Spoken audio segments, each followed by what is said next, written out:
Welcome to All Things Policy, a daily podcast by the Takshashila Institution. We are a bunch of policy nerds based in Bengaluru, and we like bringing fresh perspectives to Indian affairs and Indian perspectives to global affairs. So grab a cup of coffee, sit back, and join us for today's chat. Welcome to All Things Policy. I'm Kavya, and today we're looking at something that sits at the intersection of Indian domestic law and American religious politics, the Foreign Contribution Regulation Act Amendment Bill of 2026, and why a regulation on foreign funding in India is generating attention on the Capitol Hill. To help us unpack this, I'm joined by Abhishek, a research analyst with our geostrategic program, who tracks US Congress and US India relations closely, including through his newsletter, DC Dossier. Abhishek, welcome to the show. Thank you, Kavya. It's always a pleasure. So let's jump right in. The Foreign Contribution Regulation Act has governed foreign funding into India since 2010, and the 2026 bill adds fresh restrictions. So can you tell us what do these amendments actually change on the ground for organizations receiving foreign funding? Yes. So to start with, the FCRA of 2010, what it aims to achieve is that it identifies who is accepting foreign contributions in India. It also identifies who gives the donors of these foreign contributions. It also highlights or sets up certain conditions under which this, acceptance of foreign contributions should take place. And, it also assigns responsibility on, who receives it, who is accounted for it, and specific bodies to report it, right? And it restricts, in terms of restrictions, a very, very narrow set of, activities that could affect India's security, peace, public order, that kind of thing. So broadly, it was act that was focused on organizing the extensive foreign donations that India was receiving, right? But this changes a bit. This has faced, several amendments since 2010. It began in 1976. Then in 2010, it consolidates. And after that, it has had multiple amendments, some minor, some major, accumulating in the 2026 amendment that has come about. Now, the 2026 amendment is important because it tells or it highlights what happens to the assets of an organization once its FCRA certificate lapses, right? So basically, it tries to regulate. So basically, it sets up a standard for all the assets of an organization once it lapses its foreign contributions. And these assets can be completely foreign funded or can also have a partial element in it. These also include fixed assets, such as property, buildings, and that kind of thing as well. So that is creating a lot of chaos in India, primarily because it basically establishes that if the certificate is not renewed, these assets, fixed or otherwise, stay with the designated authority that is set up to take care of this thing by the government of India. So that is what is causing the current chaos we see today. Right. So now we have an understanding of what the situation is, what the background of this bill is. So can you help us understand these? Why have these changes landed so heavily on faith-based organizations in particular when we compare to other sectors relying on foreign funding? So if you look at faith-based organizations, especially in India in particular, they form a certain high number of organizations registered under FCRA. And since 2022, there was a Ministry of Home Affairs report that states that Christian-aligned NGOs made up more than 70% of NGOs whose registrations were lapsed or got cancelled. And this particular act that focuses on assets in particular is something that threatens the financial stability of these organizations, and not only of their future income sources, which it obviously tries to regulate, but also its current assets which they hold. So that is why religious organizations are more worried about this. Although obviously the broader concern is for all among most of the NGOs and other organizations. Religious organizations are particularly worried about this because they have a fixed asset-based interest in this. For example, specific religious organizations as churches or mosques, they are fixed assets, and them going into government control is something that the organizations are very suspicious about. Okay. So American entities are the single largest source of foreign donation to Indian organization, led by groups like Compassion International and the Church of Jesus Christ of Latter-day Saints. Why does this funding relationship make a domestic Indian regulation an American political concern? So, if we want to understand why it is primarily an American political concern, we have to look at who the donations are being given to and who the donors are, right? Because the topmost donations to in terms of FCRA in India come via the US, which is about nearly 4,000 crores, right? Um, and organizations, very famous organizations such as Compassion International or the Church of Jesus Christ of Latter-day Saints, example, these are among the top donors in this domain. And similarly, the top the acceptors of these donations are World Vision of India and Believers of Church India, these kind of religious outfits that accept these donations. So they top in terms of who receives the donations and who gives as well. So US religious groups definitely as top donors have a strong vested interest in this particular bill and its passage because their investments will be affected by this, right? So that is the primary reason. Secondary reason is that if you look at US domestic politics today, religious groups are increasingly playing a strong role in determining the outcomes of several elections. And today we are amidst the ongoing US midterms that are set to take place in November.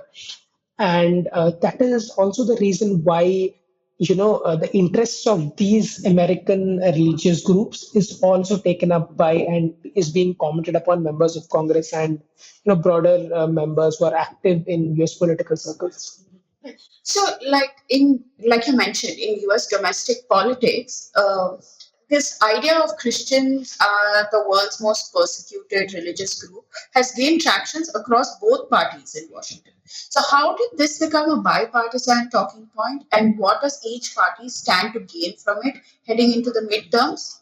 So now, firstly, this entire claim that the Christians are the most persecuted group, it comes from a 2021 Pew Research study that basically says that Christians face government harassment in over 160 countries, and it has become a wide talking point for a lot of conservatives, especially in the Republican Party, ever since. Now, no one captures the exact severity of this harassment in any given context. And other religions, such as Muslims or Jews, might face situations where the severity is considerably higher, right? Because they live in countries that have had experienced, civil wars or a lot of violence in that sense. But if you look at it primarily as a political talking point, Republicans and evangelists have used this repeatedly in their speeches and things like that to garner that kind of attention in relation to ongoing Christian discrimination across the world. And that is, if you look at this from Republican perspective. From the Democrats, both progressive Democrats and the more moderate ones, religious freedom broadly and associate with freedom of expression and related liberal democratic values has been a key value they have been fighting for in their foreign policy as well. And that is where this alignment comes, right?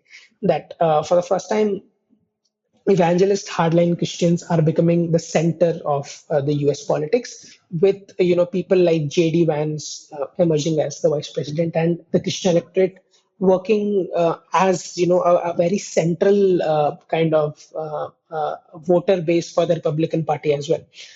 On parallelly, we have this view shared in terms of value also among the Democrats, but in terms of electorate as well, Democrats are targeting a lot of conservative and rural America where this has a potential to, impact a lot of voter decisions. And that's how it becomes important for US to. So, despite all the rhetoric, the current administration has acted militarily on Christian persecution only in Nigeria, while leaving India untouched, even diplomatically. What explains this gap between the domestic political noise and actual executive action? So, no, not just India, right? As we said, 160 countries in the world apparently harass Christians and have similar policies, irrespective of their severity again. And it includes obviously countries like China. It also includes India to an extent, and different countries across the West Asian region, among others. So, and today in today's international arena, I think there are a lot of competing interests for the US in terms of where it can use its diplomatic leverage or military influence or even soft power influence for that matter. And with a war going on in Ukraine, with a war going on in the West Asian region, and with growing tensions in the East Asian region, I think the administration currently has its hands full completely. And despite the Nigerian bombing campaign, the administration catering to the demands of the fears of Christian persecution have been very limited. There have been no actions taken in terms of sanctions or even Trump administration's most famous tool of tariffs being used in these directions. There have been no cases yet, and we can expect it to primarily stay that way, right? And it shows that the administration is, despite be having religious groups and their interests aligned, they want to keep it limited to domestic US politics. They don't want it to influence their foreign policy agendas as much, right? And this is from a purely Republican point of view. And this is also in line with the broader MAGA, beliefs that US should not intervene in other countries' wars or situations in other countries because US has clearly better things to worry about. And so that is primarily the reason why the administration does not consistently show that kind of. So this brings me to my last question. So with the USCIRF hearings recommending sanctions on Indian leaders and congressional interest in FCRA already visible, is this issue likely to become an active irritant in India-US ties, or will it stay a low-grade nuisance that never escalates? So, if we look at it from the congressional perspective, we have had a history of U.S. Congress, especially when it is, led by Democrats in the recent last couple of decades, that it focuses on religious issues in India, especially after 2014, right? We have had similar committees and committee discussions set up around 2024 in 118 Congress, where a lot of members discussed, all kinds of religious persecution going on in India, tried to discuss Indian leaders, the Hindutva ideology, and multiple things. And that has emerged strongly as a progressive talking point as well, owing to the growing pro immigration and by extension a pro Islam kind of narrative that has been building up among the progressives, right? And a lot of progressive leaders also come from that kind of background. They come from these countries where religious persecution has taken place, and they bring their sentiments with them here, right? So if you look at it from that perspective, it has always been a topic that is alive within U.S. Congress, especially the entire discussion on sanctions on Indian leaders that happened there. It was part of a broader presentation of which discussed religious persecution within India. And it is important primarily because USCIRF and committees like that set up in the US set the rhetorical tone of what is going to come. And obviously, these advices will not be taken up as much, but these indicate a symbolic, kind of gesturing towards countries like India that this will become a potential irritant. And as we had seen, the broader point to be made here is that we have seen that the US administration, the current one, being very transactional in that sense. And tomorrow, if there is something which they need, this kind of laws and discussion on these kind of things can be utilized for them as well, primarily because it is a political talking point for them as well, and it will not receive as much of criticism from the opposition party, that is the Democrats, as much as, say, in the case of tariffs or India-US tensions on Russian oil imports and even Operation Sindoor for that matter. Right? Because when these things happened, when Operation Sindoor, the Russia oil import and related sanctions, or the tariff issue came about, a lot of Republicans tried to support the administration, but it were almost always the Democrats that came about and criticized the administration's policies, calling them, calling. So there was one discussion where one of the prominent members of the Democratic Party who focuses on India called the Trump who might have been the president who lost India and that kind of thing, right? So Trump has always faced that kind of resistance when it comes to India. But if you look at it, look at this matter in particular, and broader issue of religious intolerance, that if Trump administration chooses to use that, he has a tool which can simultaneously rile up his own base and get garner more support among the Christian evangelist base, as well as cater to the progressive talking points of religious freedoms in India being threatened. So that is how it creates a tool for the US, and it is something for India to look at and control at a diplomatic level, definitely. Right. So the FCRA story is really about how domestic Indian regulation is refracted through the lens of American religious and electoral politics, sometimes with real diplomatic consequences and sometimes as background noise. So Abhishek, thank you so much for breaking this down for us. To our listeners, thank you for tuning in to All Things Policy. Do check out Abhishek's work on DC Dossier for more on this space. We'll see you in the next episode. Thank you. Thank you so much, Kavya.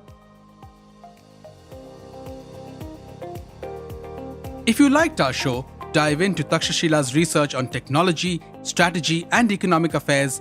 Check us out at our Twitter handle @TakshashilaINST or our website takshashila.org.in.